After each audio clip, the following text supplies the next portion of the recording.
Doctor صاحب میں یہ پوچھنا چاہتا ہوں کہ کانکوبائنز جو تھیں آپ صلی اللہ علیہ وسلم کے دور میں، ان کے ساتھ جو نکاح کا کانٹریکٹ تھا اس کی کیا حیثیت تھی عام بیویوں کے نکاح سے؟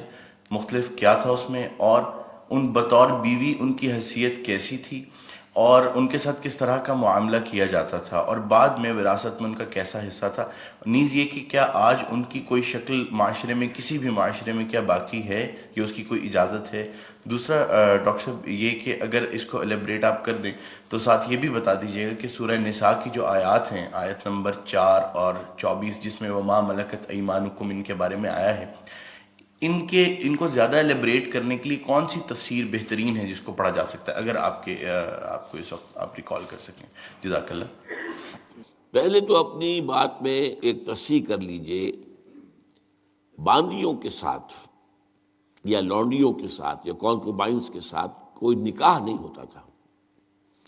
منکوحہ وہ بیویاں کہلاتی تھیں اور یہ باندیاں کہلاتی تھیں، یہ ملکیت ہوتی تھی۔ بیوی ملکیت نہیں ہوتی، بیوی تو ایک سوشل کانٹریکٹ کے تحت آپ کے ساتھ آتی ہے، زندگی گزارتی ہے، اس کی مرضی کے بغیر اس کا نکاح نہیں ہو سکتا، اس کی اجازت سے نکاح ہوا ہے، اور بیوی جو ہے اس کو یہ حق بھی حاصل ہے کہ وہ کبھی چاہے تو آپ سے سیپریشن جو ہے وہ حاصل کر لے۔ لیکن یہ جو ملکیت کا تصور ہے اس میں یہ چیزیں نہیں ہیں، نہ اس میں نکاح ہے، نہ اس میں کوئی وراثت کا حصہ ہے، بلکہ وہ تو خود وراثت میں منتقل ہو جائیں گی۔ اگر کوئی شخص جو ہے اس کے کچھ باندیاں تھیں تو اس کے انتقال کے بعد وہ اس کی ملکیت ان کی جو ہے جیسے اور پراپرٹی جو ہے وہ منتقل ہوگی، اولاد تو ایسے ہو جائے گی۔ تو پہلی بات تو یہ چاہے اچھی لگے چاہے بری، لیکن آپ اس کو سمجھ لیجئے ایز سچ کے جیسے وہ تھا معاملہ۔ ہمیں اس کے اندر جو ہے وہ کچھ اس کو پہلے ٹیبل بنانے کے لیے اور اس کو جو ہے اس کے اندر کوئی ترمیم نہیں کرنی چاہیے۔ سٹیٹس جو ہے باندی کا، کانکوبائنز کا، وہ یہ ہے جو میں نے آپ کے سامنے رکھا۔ اچھا، اصل مسئلہ یہ آتا ہے کہ آیا آج بھی ایسا کوئی معاملہ ہے؟ آج ایسا کوئی معاملہ موجود نہیں ہے، اور یہ لونڈیاں ہوتی تھیں حضور کے زمانے میں صرف وہ جو میدان جنگ میں مال غنیمت کے طور پر آتی تھی۔ آپ ایک جنگ ہوئی ہے، فرض کیجئے جنگ بدر ہوئی ہے، جنگ بدر میں اب جب کہ کفار کو شکست ہو گئی ہے تو آپ کو معلوم ہے ان کے جو اونٹ تھے وہ 900 اونٹ لے کر آئے ہوئے تھے، وہ سارے تو ابھی کھائے نہیں گئے تھے۔ اب وہ گویا کہ وہاں پر مال غنیمت ہے، ان کے گھوڑے اگر وہ بچے ہوئے تو مال غنیمت ہے۔ وہ جو آدمی بھاگتا وہ اپنا اسلحہ بھی پھینکتا جاتا ہے تاکہ بھاگے اور جان بچائے، یہ سب کیا ہے؟ مال غنیمت ہے۔ ایسے ہی اگر وہاں کوئی عورتیں بھی آئی ہوں، میرے علم میں نہیں ہے کہ بدر میں آئیں یا نہیں آئیں، احد میں تو آئیں، لیکن بدر کے بارے میں مجھے یقین کے ساتھ معلوم نہیں ہے، لیکن اگر عورتیں بھی آئی ہوں تو وہ باندیاں ہوں گی، وہ تقسیم ہو جائیں گی۔ یہ جو اصل غلام کا اور باندی کا تصور ہے اسلام میں، یہ پی او ڈبلیو کا حل ہے، prisoners of war, what to do with them. یا تو اب آپ جو ہے بڑے بڑے جو ہے کنسنٹریشن کیمپس قائم کر دیجئے، ان میں پڑے سڑ رہے ہیں، وہ سب کے سب جو ہے کنسنٹریشن کیمپس کے اندر ہوتے ہیں۔ اب وہاں پر ان کا کیا معاملہ ہے؟ تو ان کے لیے اگر وہ مرد ہیں ان کے لیے ان کی کوئی جنسی تسکین کا کوئی سامان نہیں، اگر عورتیں ہیں ان کی جنسی تسکین کا تقاضے کا کوئی سامان نہیں۔ ہاں، کھانے پینے کو تو ظاہر بات ہے کچھ نہ کچھ راشن واشن جو ہے وہ تو جو بھی دنیا میں پی او ڈبلیوز کا معاملہ ہوتا ہے کھانے پینے کو دیا جاتا ہے۔ اسلام نے یہ کیا ہے کہ بجائے اس کے کہ پی او ڈبلیوز جو ہیں وہ اسلامی بیت المال پر بوجھ بن جائے، انہیں ایبزارب کرو معاشرے کے اندر، انہیں تقسیم کر دو لوگوں کے اندر، اور ان کی حیثیت غلام کی اور باندی کی ہوگی۔ انہیں آپ کو کھلائیں بھی وہ، حضور فرماتے ہیں جو خود کھاتے وہ کھلائیں، جو خود پہنتے ہو وہ پہناؤ، اچھے سے اچھا سلوک کرو۔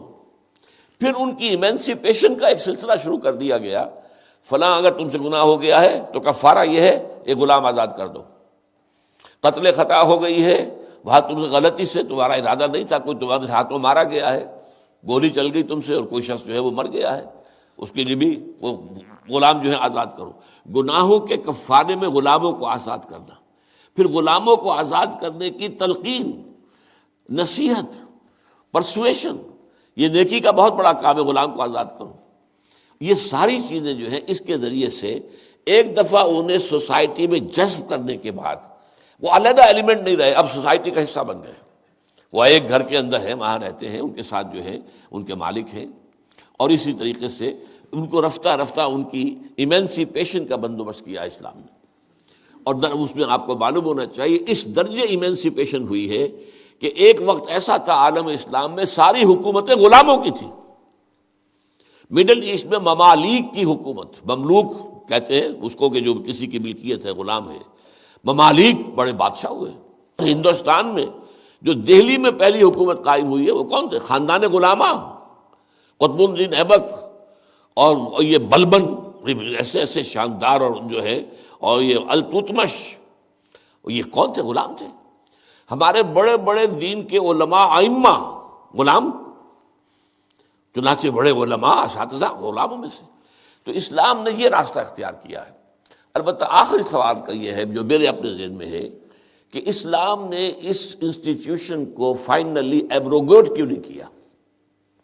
ایبروگیشن، جیسے آپ کو معلوم ہے سود کا معاملہ چلتا رہا، آخر میں آ کے سن 9 میں فائنلی طے کر دیا گیا حرام، اب اس کے قریب مت پھٹکو. اس کی حکمت میرے نزدیک یہ ہے کہ یہ خالص اسلامی جہاد ہونا ہے قیامت سے قبل ایک مرتبہ بہت بڑے پیمانے پر، جس کو کہا گیا ملاحم، اور جس پر پورے باب جو ہیں وہ احادیث کی کتابوں میں ہے. اس وقت میں سمجھتا ہوں کہ ضرورت پیش آئے گی اس انسٹیٹیوشن کو انووک کرنے کی کہ اس وقت پرزنرز آف وار کا معاملہ اس طور سے ڈیل کیا جائے. لیکن اس وقت تک کسی آزاد انسان کو پکڑ کر غلام بنا لینا بہت بڑا گناہ ہے، ناقابل معافی گناہ ہے، کسی کو حق حاصل نہیں ہے. یہ جو امریکنز لے گئے تھے، آپ کو معلوم ہے یہ افریقہ کے مغربی ساحل کے ساتھ ساتھ وہاں سے یہ لوگ لے کر گئے، پکڑ کر ان کو، افریقیوں کو، اور وہاں جا کر انہیں غلام بنایا ہے اور شدید ترین جو ہے سختیوں میں انہیں رکھا ہے. یہ معاملہ اسلام میں نہ کبھی ہوا ہے، نہ اس کی کوئی اجازت ہے.